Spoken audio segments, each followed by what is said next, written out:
ರಾಣಿ, ಅದಕ್ಕೆ ಪಾಪ ಪಾರಿವಾಳ ಸ್ವಲ್ಪ ರೆಕ್ಕೆಗೆ ಏಟಾಗಿದೆ, ಅದಕ್ಕೆ ಈಚೆ ಕಡೆ ಬಿಟ್ಟರೆ ಹಿಡ್ಕೊಬಿಡ್ತಾರೆ ಅಂತ ನಾನು ಈ ಬೋನಲ್ಲಿ ಹಾಕಿ ಇಟ್ಟಿದ್ರೆ ಇವಳು ರಾಣಿ ಬಿಡ್ತಾ ಇಲ್ಲ.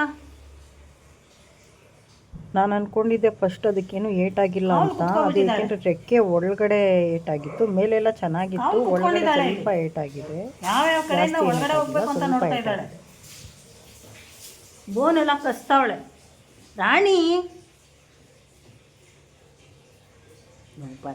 ನಿಂತರ ತಾನೆ ಪಾರಿವಾಳ ಅದು ರೆಕ್ಕೆ ಕಚ್ಚಿದೆಯಲ್ಲ, ನಿನ್ನ ಕಾಲು ಗೇಟಾದರೆ ಹಂಗೆ ತಾನೆ ಅದು ರೆಕ್ಕೆ ಕಚ್ಚಿದೆಯಲ್ಲ, ರೆಕ್ಕೆಗೆ ಒಂಚೂರು ಗಾಯ ಮಾಡಿದೆಯಲ್ಲ ಪಾಪ. ಅದು ರೆಕ್ಕೆ ನೋಡು, ಔಷಧಿ ಹಾಕಿದ್ದೀನಿ ರೆಕ್ಕೆಗೆ.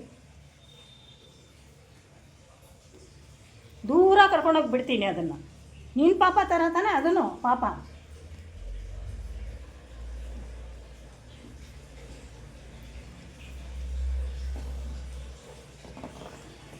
ರಾಣಿ, ಹೊಡಿತೀನಿ ನಿಂಗೆ ಹಿಂಗೆಲ್ಲ ಮಾಡಿದ್ರೆ. ನೀನು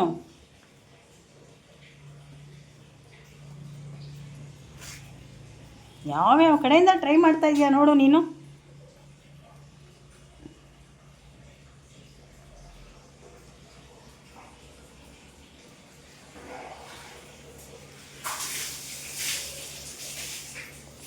ಇನ್ನೇನು ಟ್ರೈ ಮಾಡ್ತೀಯ ನೋಡು. ಒದೆ ನಿನಗೆ, ರಾಣಿಗೆ ಒದೆ ಬೀಳೋದು. ರಾಣಿ ಯಾವ್ಯಾವ ಕಡೆಯಿಂದ ಟ್ರೈ ಮಾಡ್ತಾ ಇದ್ದಾಳೆ ಅದನ್ನು ಹಿಡಿಯೋದಕ್ಕೆ.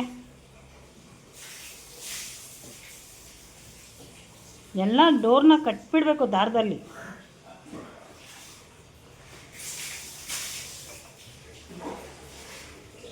ಹೊಡಿತೀನಿ ರಾಣಿ, ನೀನು ಹಿಂಗೆಲ್ಲ ಹಿಡ್ಕೊಬಂದ್ರೆ ಪಾಪ ಅಲ್ವಾ ಅದು. ನಿನ್ನ ಪಾಪನ ಮಾತ್ರ ನೀನು ಹಿಂಗೆ ನೋಡ್ಕೊತೀಯ, ಹಂಗೆ ತಾನೆ ಅದೂ. ಆದ್ರೆ ಅಮ್ಮ ಹುಡ್ಕಲ್ವಾ ಅದನ್ನು? ನಿನ್ಗೇನು ಮನೆಯಲ್ಲಿ ಊಟ ಕೊಡಲ್ವಾ? ಹೋಗಿ ಅದನ್ನು ಹಿಡ್ಕೊಬಂದಿದೆಯಲ್ಲ. ಜಿರಳೆ ಹಿಡ್ಕೊಬರ್ತೀಯ, ಪಲ್ಲಿ ಹಿಡ್ಕೊಬರ್ತೀಯ, ಜಿರಳೆ ಹಿಡ್ಕೊಬರ್ತೀಯ, ಪಲ್ಲಿ ಹಿಡ್ಕೊಬರ್ತೀಯ, ಹೋದ್ರೆ ಹೋಗ್ಲಿ ಇಲಿ ಹಿಡ್ಕೊಬರ್ತೀಯ, ಪಾರಿವಾಳನೂ ಹಿಡ್ಕೊಬರ್ತೀಯ. ಎಲ್ಲ ಹಿಡ್ಕೊಬರ್ತಾನೆ ಇರು ಮನೆಗೆ.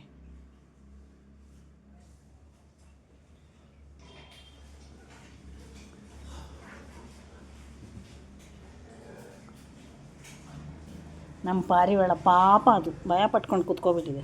ಒಂಚೂರು ಏಟಾಗಿದೆ, ಅದು ಹಾರಲ್ಲ, ಮತ್ತೆ ಹೋಗಿ ಇವಳು ಹಿಡ್ಕೊಬಿಡ್ತಾಳೆ. ಅದಕ್ಕೆ ಅದನ್ನು ಕೂಡ ಹಾಕಿದ್ದೀನಿ. ಒಂಚೂರು ಔಷಧಿ ಹಚ್ಚಿ ಇವಳು ಇಲ್ಲೇ ಕೂತ್ಕೊಂಡವಳೆ, ಹುಷಾರಾಗಿ ನೋಡ್ಕೊಳ್ಬೇಕು.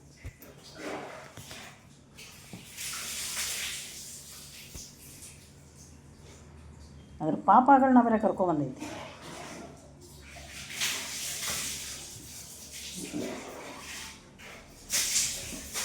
ಯಾವ ಕಡೆಯಿಂದ ಒಳಗಡೆ ಹೋಗ್ಬೇಕಂತ ಟ್ರೈ ಮಾಡೋದು ನೋಡಿ. ಅದು ಕೈ ಎರಿಬಿಡ್ತಾಳೆ.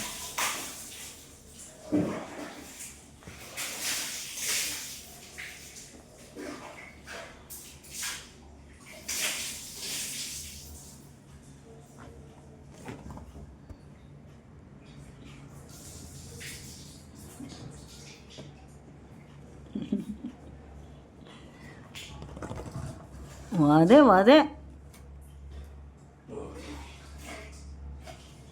ರಾಣಿ.